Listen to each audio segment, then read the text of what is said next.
Nurturing Children and Ourselves by Vivienne Legg, the 23rd of September, 2020. Embarking on a piece of writing about this topic as dealt with by the renewed teaching fills me with pleasure because the study of it, along with the study of the might of the thoughts, tells me that we human beings on earth have much more potential than it might appear.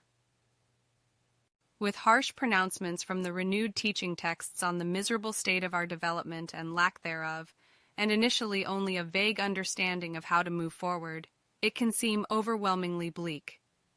And of course, such a study of child-rearing also involves a thorough look at all that is wrong with child-rearing methods on planet Earth. But it necessarily also provides the illuminating logical reasons for that, and the key for turning the situation around.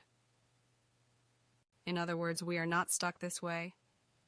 We can turn the situation around with an appropriately great and thorough effort. Those of us who are willing can begin.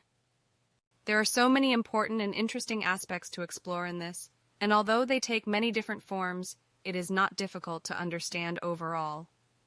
As ever, it seems to boil down to one major and simple factor. We need to get back to respecting reality, which of course is the major theme of the teaching, which repeatedly reminds us of the harm religious teaching has done in terms of leading us away from that study of reality. Respecting reality requires great thoroughness, and, as ever, Billy deals with this topic in great detail. In his book, Erziehung der Kinder, Jugendlichen und Erwachsenen, Nurturing Children, Adolescents, and Adults, he walks us through all the ins and outs with a degree of thoroughness that, of course, I cannot do justice to here. I have to be satisfied with summarizing some of the main points. But I mention the thoroughness because this matches the approach that he teaches for nurturing all who require nurturing, and as far as he is concerned, this no doubt includes all of us who involve ourselves in the study of this teaching. If it is our world of thoughts that forms our lives, and thoughts establish themselves through repetition, then it makes absolute sense to explore them in detail and to build a constructive replacement for any non-constructive thought patterns through repetition and reinforcement of those new thoughts. Thoroughness attends to the real complexities and extent of a human being. It makes no sense to just let the upbringing process happen in a passive or accidental form. To my mind, Billy's instruction on child-rearing and nurturing others is largely this. Notice your own behavior by paying proper attention. Notice the true nature and all the details of the child or other one that you are nurturing. Work out a system of rules and guidelines that will serve the development of the child as an individual. Explore and discuss all matters of life and the guidelines and rules with the child. Accept the natural developmental role of mistakes in both yourself and the child. Exercise equality with the child and with your co-parent/guardian and between all children involved. Be constant. Finally, begin with your own self-nurturing because we all have a lot to learn. All this requires that we drop our illusions of grandeur, illusions of superiority, attempts at controlling something uncontrollable, that we drop our unhealthy ambitions and drop our beliefs that interfere with a study of reality and its natural law. We need to do this thoroughly and all the time because reality is applicable all the time. One way we need to honor reality, which stands out for me and explains a key misunderstanding of child raising generally, is this. We can shape and form ourselves, but we cannot shape and form others. We can change and drive our own consciousness to form our own lives, but we cannot do that for each other, and that includes for children. And this is because of the true nature of the human being. I have explored this topic before in the context of the renewed teaching, especially in my article on the wrongness of using coercion, pressure, and force with each other. The principle is based on the knowledge that, by nature, we are actually self-determining beings who direct and influence our lives through the conscious and unconscious processes of our own thoughts, as we follow our own inner evolutionary impulse to develop love, knowledge, and wisdom. If someone is succeeding at overriding the power of decision of another person by pushing their own decisions onto them, it can only result in a form of enslavement that ignores all respect and esteem and acknowledgement for the integrity of the individual and his or her own natural creative potential. So trying to teach anyone through beatings, for instance, is not only inhumane, but is an illogical violation of their natural process of self-determination, and it prevents them from learning through logic by causing them instead to behave in the right form only due to fear. So they are not really being taught at all. They are only being trained to fear non-compliance. Rewards play the same role by causing the child to do the required behavior only for the reward and not through his or her own ability to reason and understand. Even to engage in a bit of persuasion is a form of the same gestalt, because it does not respect the need and right of the individual to personally decide a thing through their own thorough processing of the subject matter. This principle applies generally to all human beings, but it also applies quite specifically with children and all others whose development we might be involved in nurturing. They are the drivers of their lives, while the nurturer should only assist by providing a healthy learning, nurturing environment and guidance. In that environment, the child or other one is not only allowed to make its own decisions, it is allowed the opportunity, through experience and thorough exploration and conversation, to learn how to make those decisions. This understanding of child-rearing attributes the child or adolescent or adult needing nurturing, with the ability to naturally appreciate reality and logic to such an extent that he or she will willingly follow a well-designed and well-explained and explored routine and system of rules. This logic-based and reason-based system, which begins with respect for the child, does not give the child grounds for bad behavior. All this being the case, there is no place for force and compulsion. There is no place for punishment and reward as a means of raising a child, because those things interfere with the natural process of exploration and observation of reality for the purpose of finding the reasons for things. In his chapter regarding the wrong authoritarian upbringing methods of reward and punishment, Billy explains how such methods also cause overtaxing and stress in both the parents and children, giving a further reason for bad behavior and errors in both. However, when all that is avoided and it is done the right, democratic way, where a social equality and equal value is upheld between the adult and the one being raised, then the child or others needing upbringing recognize that equality, and they recognize how they are supposed to conduct themselves. That all then spurs them on to contribute everything conceivably possible to their own upbringing and education, to make themselves better socially great, and to integrate themselves into the family and into society as well as into their laws and Ordnung. Page 128. Das Ganze beflügelt sie dann, selbst alles erdenklich Mögliche zu ihrer eigenen Erziehung und Bildung beizutragen, sich eine soziale Größe zu geben und sich in angemessener Weise in die Familie und in die Gesellschaft sowie in deren Gesetze und Ordnung einzuordnen. Billy asserts that The majority of the human beings of today, especially parents, believe that they can raise their children, but truthfully, that is nothing more than an illusion, an overdeveloped imagination. Page 11. Das Gros der Menschen von heute, speziell Eltern, glauben, dass sie ihre Kinder erziehen könnten. Doch wahrheitlich entspricht das nicht mehr als nur einer Illusion, einer hochgezüchteten Einbildung. True nurturing is based on pure intellect and rationality, as well as knowledge of the creational natural laws and recommendations, on virtues, societal norms, self-control, kindness, feeling for others, respect, honesty, decency, and all other high values. Page 11. Wahre Erziehung beruht auf reinem Verstand und auf reiner Vernunft sowie auf Kenntnis der schöpferisch natürlichen Gesetze und Gebote, der Tugenden, der gesellschaftlichen Normen, der Selbstbeherrschung, der Güte, des Mitgefühls, des Respekts, der Ehrlichkeit, des Anstandes und aller sonstig hohen Werte. other high values that Billy lists that are required for true upbringing are love, understanding, encouragement, peacefulness, freedom, and harmony. But most parents on Earth will have to develop all these qualities first, with considerable effort. Wrong kinds of child rearing that impinge on the child's natural need to decide things and to learn how to decide take various forms. They include not only authoritarian parenting, religious or otherwise, but also overprotective, pitying parenting in which the child is not encouraged to take initiatives and try things which would allow him or her to have the necessary experience and thinking. This form is disempowering and not actually supportive because it tells the child that he or she is not capable of dealing with life and its challenges. Another form of parenting that takes away the child's opportunity to think for itself is that which allows too much freedom in which there is no firm structure within which one can test ideas.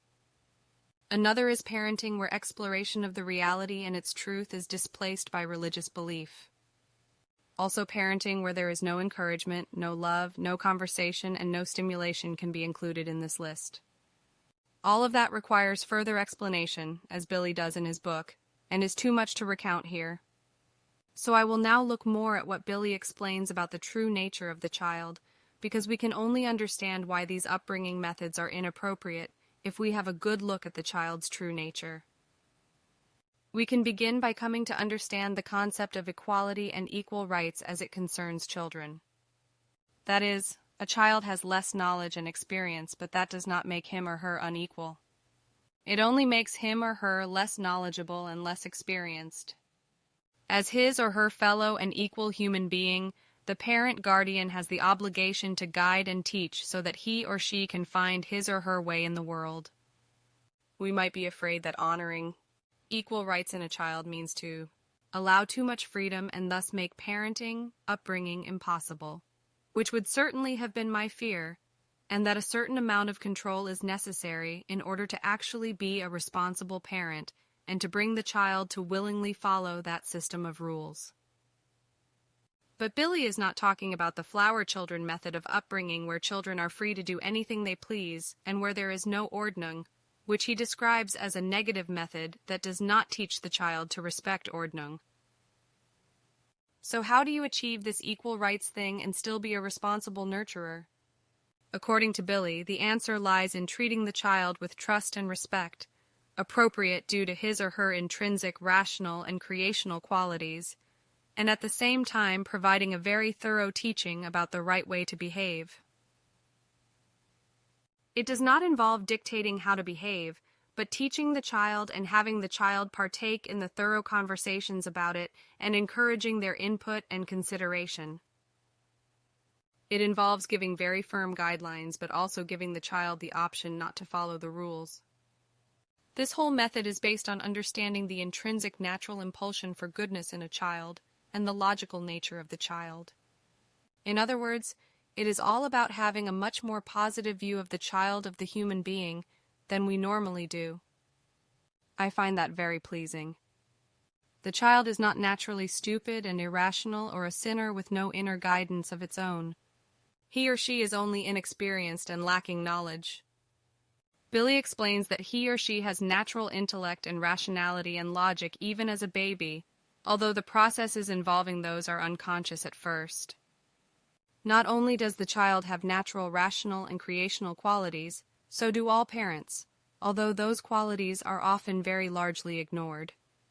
In the context of describing the problem of a general immaturity of parents on Earth due to their own poor upbringing, Billy points out that there are exceptions to that because there is a creational natural impulsion for love, dignity, morality, and humanity in everyone, and some unconsciously follow that impulsion and align their thoughts accordingly. He states, however, that parents and others raising children, and those who have studied psychology in this context, child psychology, do not know about the creational natural laws and recommendations. Consequently, they cannot know anything of the creational natural impulsion which is present in every human being, which softly pushes for everything good and positive and therefore for all high values which, by means of a right and good upbringing, stand the child, adolescent and adult in good stead, and make him or her full of virtue, well-mannered, humane, and an amply righteous human being. Page 25. Folgedem können sie auch nichts davon wissen, dass ein schöpferisch natürlicher Drang in jedem Menschen vorgegeben ist, der leise nach allem Guten und Positiven drängt und so also auch nach allen hohen Werten, die dem Kind, dem Jugendlichen und Erwachsenen durch eine richtige und gute Erziehung zugutekommen und ihn zu einem tugendvollen, manierlichen, humanen und umfänglich rechtschaffenen Menschen machen. But if this is not paid attention to and activated, then very much has to go wrong in terms of negative values. And so, the recognition of this impulsion for good is very important in all forms of nurturing. This inner goodness and rationality are behind the fact that experience and reality are the very best teachers for a child, not punishment and reward. And this is because, as mentioned, the child or adolescent or adult who needs nurturing is logical and learns from reality and its truth. The same sense of logic leads a child to act rebelliously if a parent is acting in a form that does not respect its equal value as a human being. So while that child's behavior is a negative and disturbing thing, it reflects the logical nature of the consciousness of the child and can thus be corrected with patient and careful attention to its cause. The natural urge to demand to be treated in a form that corresponds to one's true nature is totally rational, if not necessarily conscious.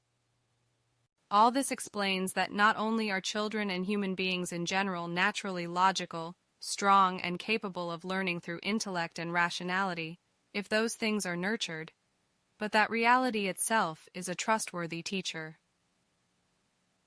This is in stark contrast to Christian teaching, for example, which discourages a study of reality and instead requires the weak human being to only look ahead to heaven while trusting God. This is altogether discouraging because of what it says about the individual potential of the human being. Child rearing according to the creational laws is based on a reciprocity, on a partnership between child and parent which is based on equality. Neither one is a lowly being. However, the parent must provide guidance, thorough explanations of things, presumably in the way Billy does, so that the child's natural urge to explore and learn is nourished. No matter how logical, a child will still be limited by his or her specific environment. The child has to decide how to put all that is learnt by them into good values, and the detailed explanations are necessary for that process. Then they will integrate themselves into the social order through their own initiative and do not need to be forced, which would not work anyway. So the child, the human being, neutral at birth and not good or bad, is not just piece of clay that someone can mold. It is a being with a built-in impulsion for learning, evolving, recognizing logic, and being an individual while naturally having an urge for social connectedness. To try to even influence the child to turn out this way or that way is described as wrong by Billy. This is explained especially in the context of religious belief, whereby eventually the constant compelling behavior of the parents, guardians, succeeds in having the child make the belief his or her own. But in those circumstances, it is never a true acceptance born of the child's own contemplation and experience, but a false acceptance due to fear or a desire to please, or it is due to giving in because that is the easier path. So to force one's will and endeavors onto a child that one is raising is all in vain and is illogical anyway due to the acceptance being only false. But to engage in such proselytizing amounts to a Gewalt-based intrusion into the consciousness of another. What happens due to the influencing is a Gewalt-based intrusion into the consciousness as well as into the world of the thoughts, feelings, and into the world of the psyche and self-decision of the one who requires nurturing raising. Page 404. Durch das Beeinflussen erfolgt also ein gewaltsames Eindringen ins Bewusstsein, sowie in die Gedanken- und Gefühls- sowie in die Psyche- und Selbstentscheidungswelt der Erziehungsbedürftigen. Thus, through this false form of acceptance, brought about through the influencing activity of the parent, the child's own developing or existing opinion is nonetheless throttled by the undermining by the other ideological or religious views and opinions. And this is so important to explain because, as a result of thwarting the child's own views and opinions, he or she is thwarted in his or her ability to think for herself, himself. And this not thinking becomes an entrenched habit.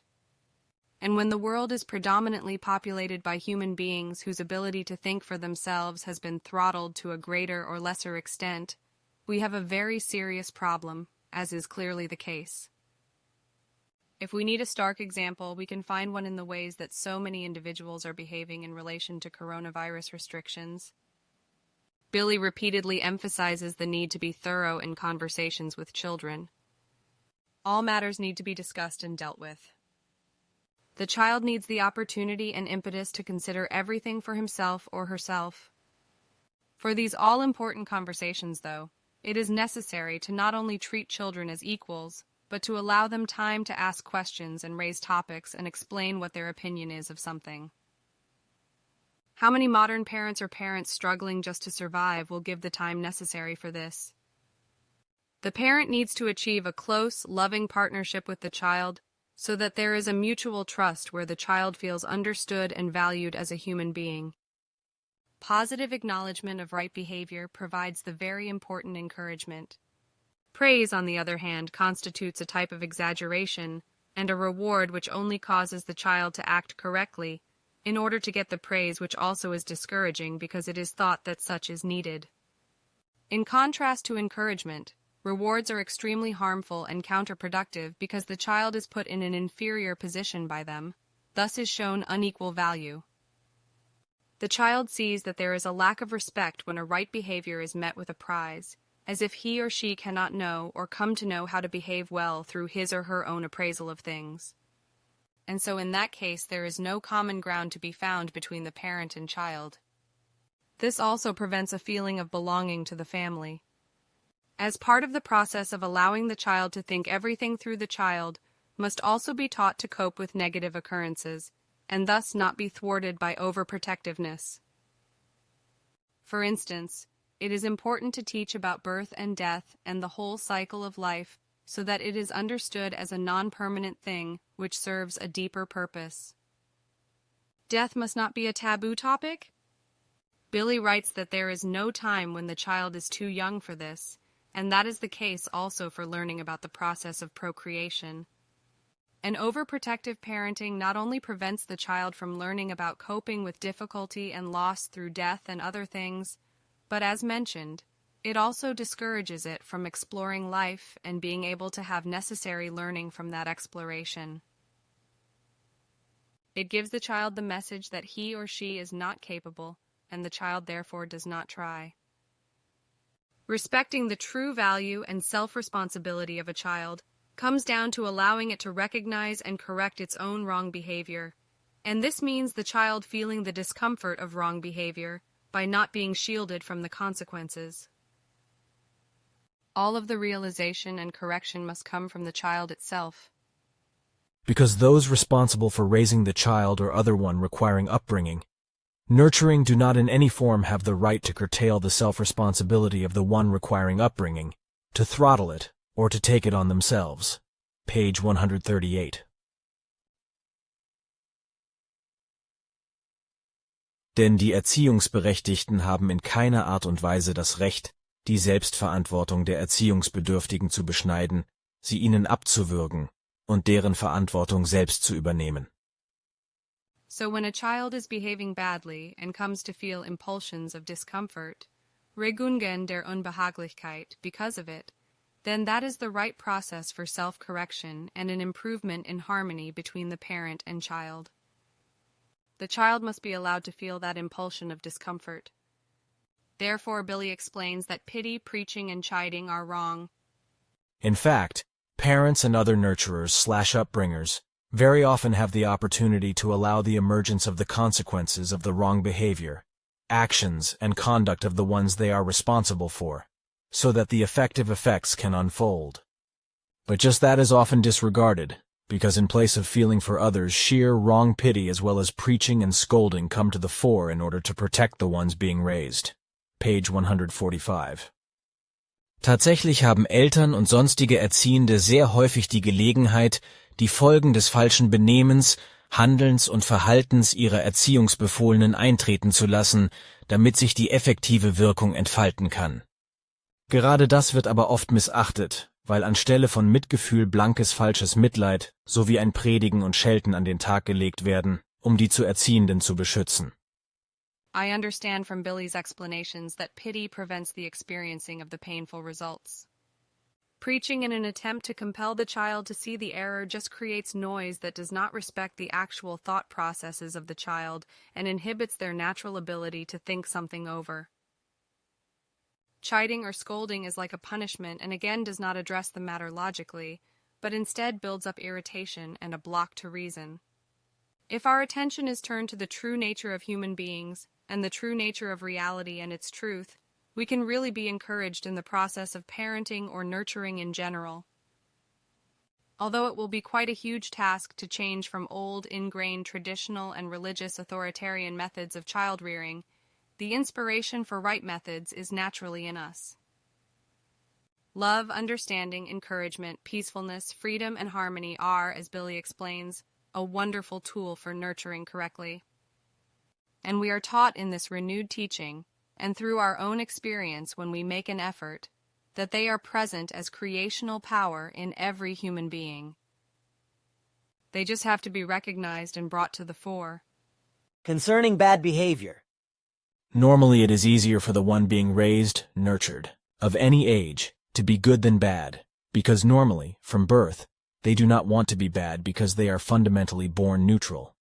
Consequently, the evil and bad only arises in them afterwards through misraising and misinstruction.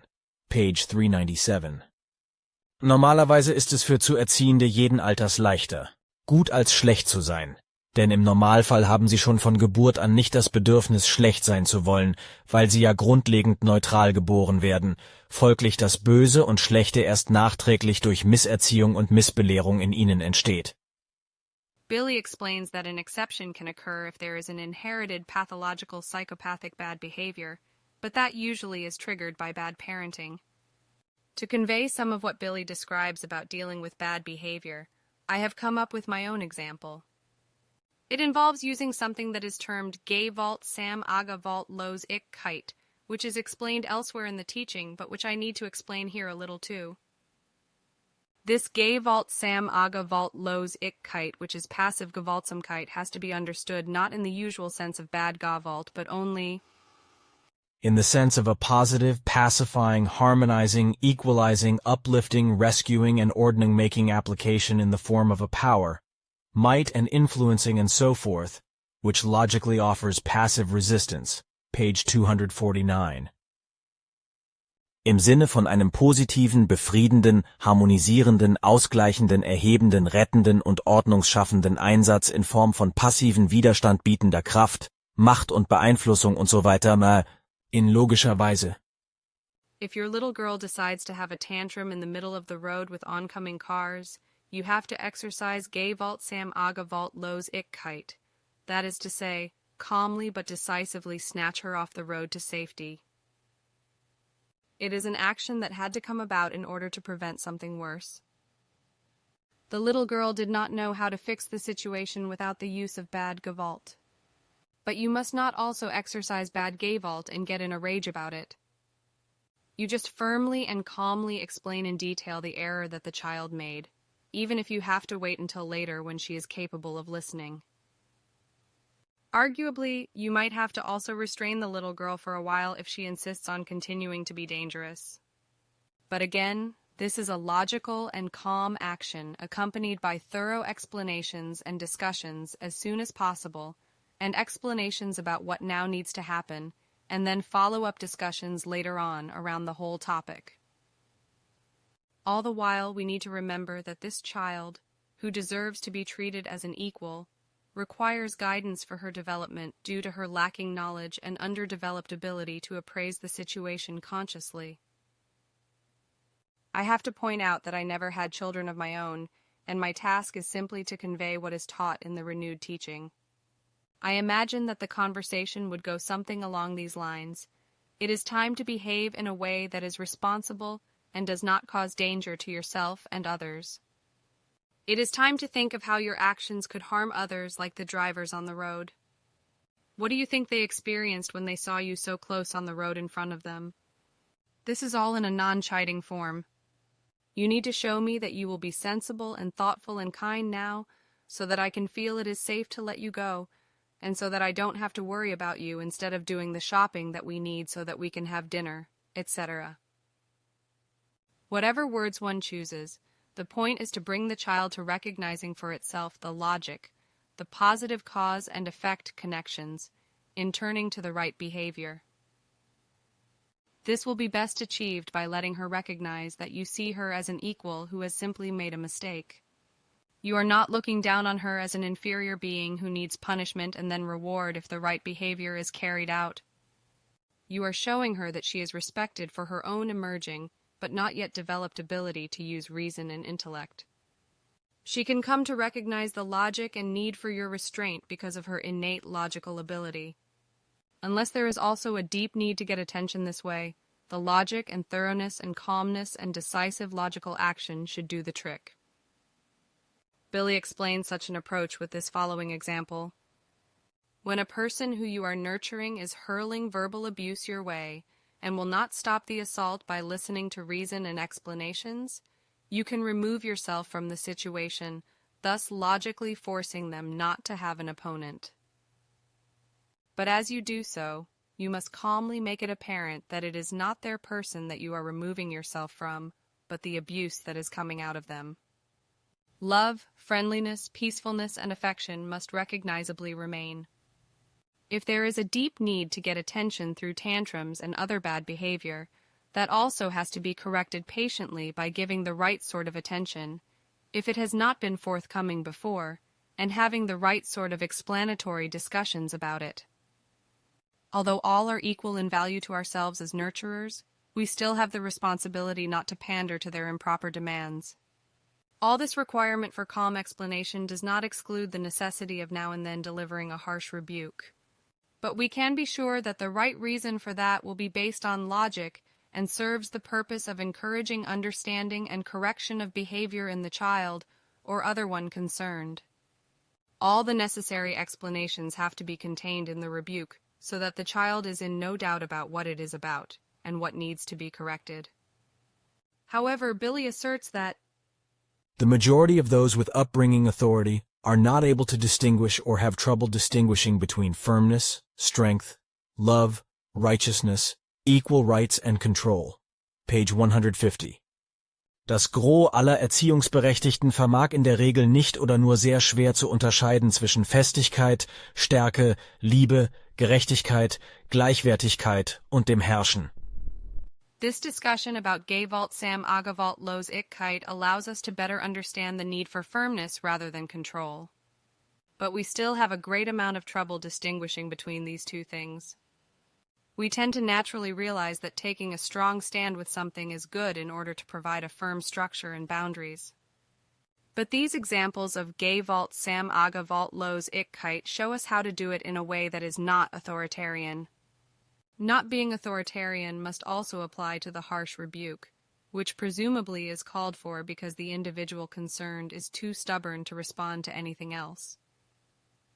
Naturally, this will not be effective in a context where a power struggle has been characteristic of a child and parent relationship, where the child asserts its right to respect by provoking a telling off or punishment from the parent.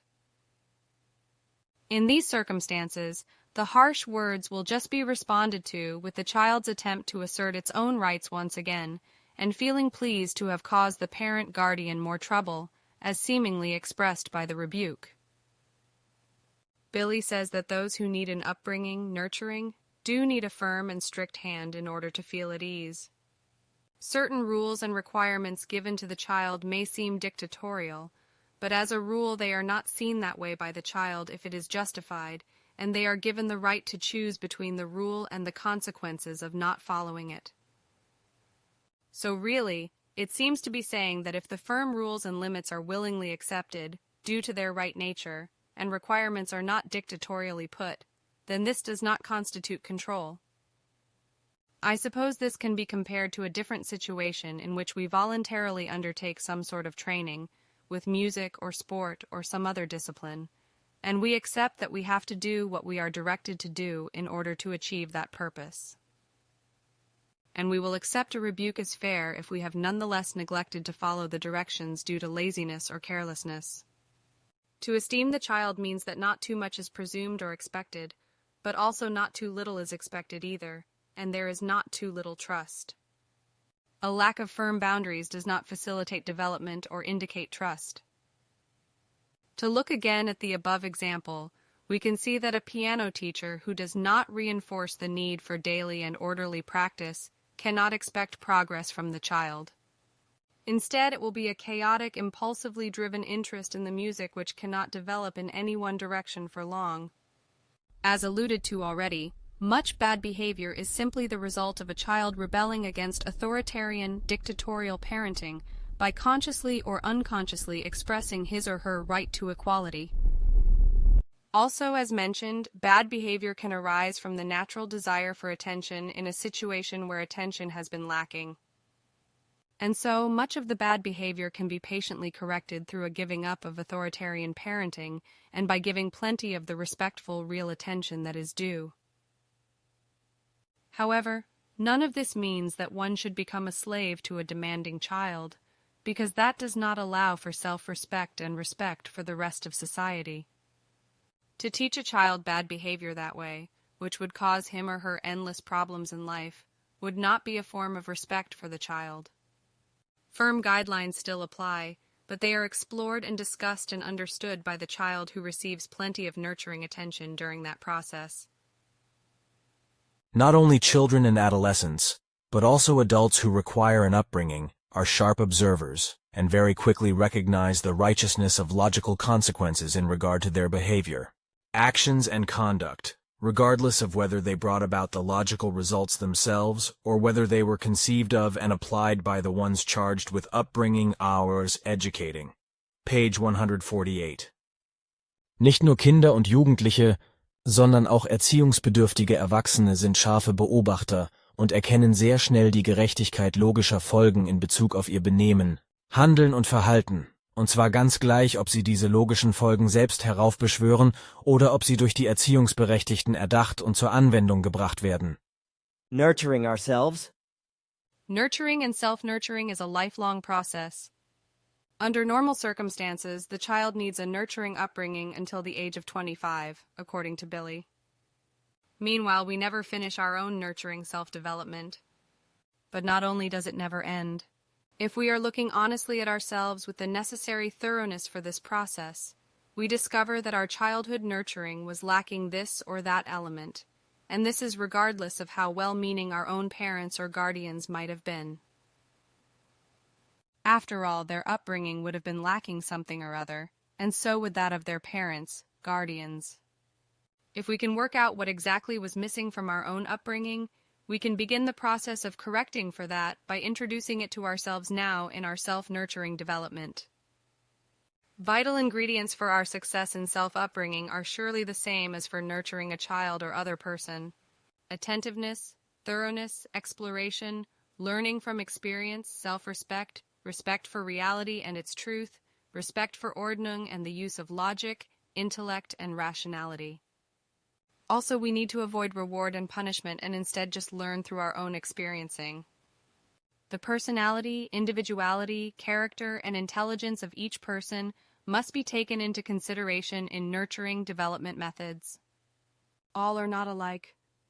Some of us, if exposed to a form of rules and guidelines in childhood that contained authoritarian elements, might have gravitated towards a life in which Ordnung is somewhat lacking.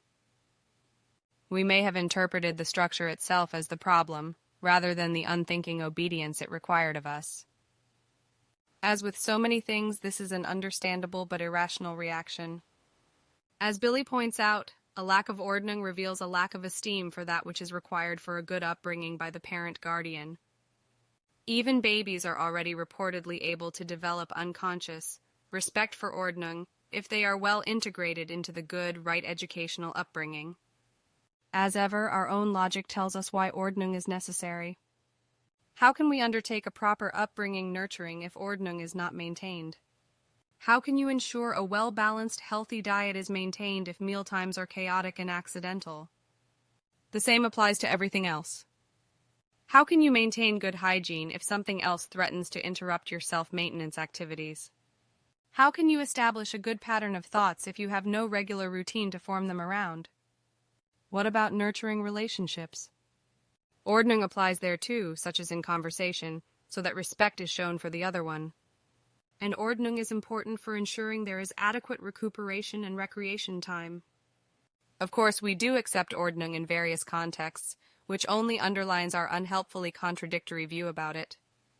Correcting for deficits in our own upbringing is no easy task and, as mentioned, requires thoroughness and attentiveness. And of course I can see that this very study of mine of the topic of child nurturing and nurturing of ourselves serves very well to further this process in me, because not only does Billy address all the key points very clearly, he does it with a high degree of thoroughness, but not in a way that does my homework for me. I still have to work to bring all the threads together and understand it as it applies to my own experience. The task of writing about it is key to doing that all-important processing for myself. As one who was raised in a heavily religious family, I can see that religion's widespread negative contribution to upbringing is profound if we consider that it never allows the child, adolescent or adult who requires nurturing to be equal with the prophet or God, and if we consider the extent to which reward and punishment are utilized, which leads the child away from reflecting and logical analysis. Religious faiths require that their teaching and rules are accepted as a matter of faith and are not questioned. All of this leads to a habitual lack of thinking and rational consideration in the majority of human beings. On top of that, many Earth human beings obviously believe that the highest human striving and moral values and ideals come out of their religion and do not know that those things exist to be discovered in the natural creational reality. Having religion drummed into children subjects them to gay vault and compulsion and to becoming dog-like submissive human beings. Opinionless prisoners of belief who do not trust themselves to have opinions can't develop themselves in love, knowledge, and wisdom through the experiences that they should process, but do not, and they also cannot teach their children to freely think for themselves.